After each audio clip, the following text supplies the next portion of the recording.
जैसे ही छोटी लड़की का नया जन्म हुआ, उसने सबसे पहले अपनी दादी की छुपा कर रखी हुई $5 मिलियन की सेविंग चुरा ली। फिर वो अपनी मम्मी को लेकर एक दूर दराज और सुनसान जमीन खरीदने चली गई। उसने ये सब इसलिए किया क्योंकि उसे अच्छे से पता था कि इस बार का चाइनीज न्यू ईयर आने से ठीक पहले उसके पापा अपनी गर्लफ्रेंड को घर ले आएंगे और उसकी मम्मी को जबरदस्ती घर से निकाल देंगे। उसकी मम्मी फिर यहाँ वहाँ छोटे मोटे काम करके गुजरा करेगी और आखिर में थक कर ओवरवर्क से उसकी मौत हो जाएगी। उसके बाद लड़की को अपने पापा और सौतेली माँ के साथ रहना पड़ेगा, जहाँ उसे न ठीक से खाना मिलेगा न कपड़े, और अंत में वो उन्हीं के हाथों मर जाएगी। शायद ऊपर वाले को लड़की पर बहुत तरस आया, इसलिए उसे ये सब होने से कुछ दिन पहले ही दोबारा जीने का मौका मिल गया। इस बार वो कुछ भी गलत होने से पहले सब ठीक करना चाहती थी। उसने अपनी मम्मी को सारी फ्यूचर की बातें बता दी। मम्मी ने कंफ्यूजन में उसे देखा। उन्हें समझ नहीं आया कि ये सब उनकी बेटी को कैसे पता है। जब लड़की ने बताया कि वो रिबॉर्न सोल है, मम्मी ने उस पर भरोसा नहीं किया। फिर लड़की अपनी मम्मी को दादी के कमरे में ले गई और एक हेयरपिन से दादी का सालों पुराना सेफ खोल दिया। इसके बाद दोनों एक रियल एस्टेट कंपनी गई और उस सुनसान जमीन को $5 मिलियन में खरीद लिया, क्योंकि लड़की जानती थी कि ये जमीन जल्दी ही 10 गुना कीमत पर बिकेगी। लूनर न्यू ईयर से ठीक एक दिन पहले उसकी सास ने मम्मी से पूछा, कल की डिनर की तैयारी कर ली है, जैसे वो कोई टेस्ट ले रही हो। मम्मी ने आंसू भरी आवाज में कहा कि उनके हस्बैंड कई दिनों से बिजनेस ट्रिप पर हैं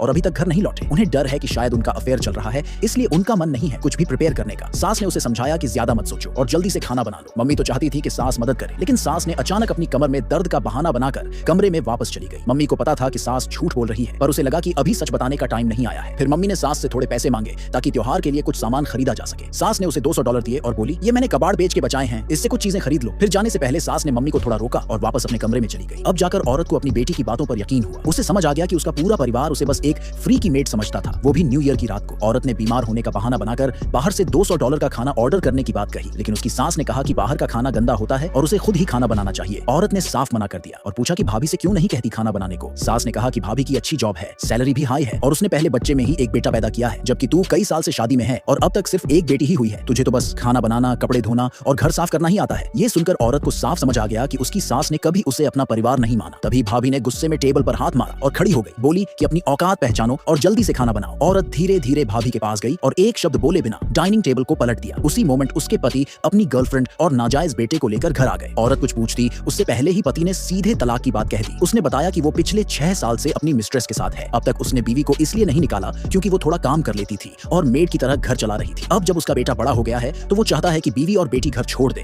ताकि वो लोग आराम से रह सके। ये सब सुनकर औरत को बहुत गुस्सा आया, लेकिन घर में कोई भी उसके साथ नहीं था क्योंकि उसने बेटा नहीं पैदा किया था। अपने और अपनी बेटी के फ्यूचर को बचाने के लिए औरत ने कहा कि अगर उसका पति उसे अपनी प्रॉपर्टी का 1/3 हिस्सा दे दे तो वो तलाक पेपर साइन कर देगी और बेटी को लेकर चली जाएगी। सास ने ये सुनते ही मना कर दिया और कहा कि घर की सारी प्रॉपर्टी सिर्फ उसके पोते को ही मिलेगी। पति ने बेटी की कस्टडी का डर दिखाकर उसे मजबूर कर दिया। औरत को मजबूरी में पेपर साइन करने पड़े। फिर वो अपनी बेटी को लेकर उस घर से निकल गई। उनके जाते ही सास ने अपने पोते को वेलकम गिफ्ट देने के लिए रेड एनवलप निकालने की सोची। पति और उसकी मिस्ट्रेस एक नए लाइफ के सपने देखने लगे, लेकिन तभी सास जोर से चिल्लाई, उसके सारे पैसे गायब थे।